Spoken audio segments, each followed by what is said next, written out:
وہ کہتے ہیں نا کہ جب انسان کا والد صاحب اور والدہ کا انتقال ہوتا ہے تو یقین اس کو یتیم کہتے ہیں اور بیوہ کہتے ہیں اور ہر کسی کا نام. آپ نور کو شاعر نے اس کا نام نہیں دیا. اولاد کو کھونے کا کوئی نام نہیں. باپ کو کیا کہتے ہیں؟ ہاں اس باپ کو کیا کہتے ہیں, اس ماں کو کیا کہتے ہیں, کہ وہ غم. میں جب اپنی بیٹی کو, میں اور میری بھائی ساتھ بیٹھے تھے, میں نے کہا بیٹی کہ میں اس کو میں ڈالوں گا کیسے اندر, غسل دے دیا, اب اس کو لپٹ بھی دیں گے, اس کی نماز جنازہ پڑھتے ہیں, کہ میں اس کو اپنے ہاتھ سے کیسے ڈالوں گا. وہ کہتا تھا کہ وہ انسان کو بدل دیتا ہے. اولاد کا غم جو ہے آج بھی میری بیوی جو ہے نا, وہ اکثر نا, ہم تو آج کام پہ لگ جاتے ہیں, اٹینشن ڈائیورٹ کر لیتے ہیں, وہ آج بھی. اور میں نے کیا کیا کہ اس کے جتنے کپڑے تھے نا, جتنی چیزیں تھیں اس کی, وہ میں نے اپنے بچوں میں بانٹ دی. بیٹی سیبل, میری بیٹی سری, سب میں بانٹ دیا میں نے, ہے نا.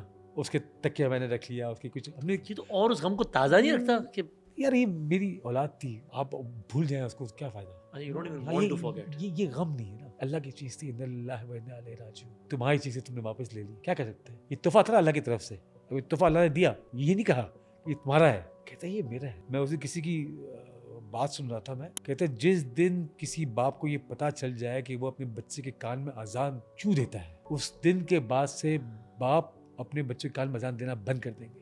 ہر نماز سے پہلے اذان ہوتی ہے, اور آپ بیسیکلی اذان دے کے یہ قبول کرتے ہیں کہ اللہ تیری چیز ہے اور تیرا حق ہے, اس کے اوپر تیرا حق ہے, میرا حق نہیں ہے, میری چیز نہیں ہے, یہ تیری چیز, تیرا حق ہے. اشہد لا الہ الا اللہ و اشہد ان محمد رسول اللہ, آپ کا حق ہے. اور پھر اگلا آدمی کیا کرتا ہے, اس کی نماز جنازہ پڑھتا ہے. اتنا فرق ہے نا. جس دن باپ کو معلوم پڑ جائے نا, تو اذان دینا بند کر دے گا کہ اللہ تیری چیز ہے, تو تیری چیز ہے. آپ اس وقت یہ تسلیم کر رہے ہوتے ہیں کان میں اپنے بچے کو کہ تو میری چیز نہیں, تو امانت ہے میرے پاس اس رب کی, جب مرضی آئے تجھے لے جائے. And you salute your wife the way she took care of her for a number of years, جس طرح انہوں نے خیال رکھا.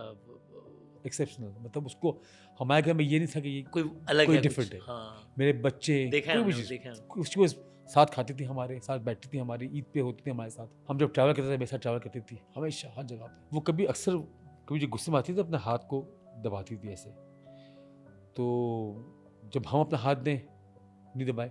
جب میری سارا چھوٹی سی تھی, سارا جب شی واز پری میچور, سارا ماشاء اللہ 9 سال کی ہو گئی ہے, تو اتنی سی تھی, میں جا کے اس کو گود میں رکھ دیا. تو میری بیوی نے کہا, میری امی نے کہا کہ کچھ نہیں کرے گی, اور نہیں ہے, اس نے ہاتھ پکڑ کے رکھے, بیٹھی رہی ہاتھ میں, پتا تھا کہ یہ میری بہن ہے. اس بارے میں آخری سوال کہ اس سے آپ کو کیا سمجھ میں آیا کچھ؟ میں اس واقعے کے بعد میں بہت ڈرپوک ہو گیا ہوں اولاد کے معاملے میں, والد صاحب کے معاملے میں, جو لوگ میرے عزیز ہیں, میرے دوست, کے معاملے میں ڈر لگتا. انسان کوئی چیز کھوتا نہیں نا. باپ کو ماں کا دنیا کا رواج ہے نا کہ بچے کندھے پہ لے کے جاتے ہیں, اولاد کو کوئی کندھے پہ لے کے جاتا نہیں ہے, کوئی رواج بھی نہیں ہے.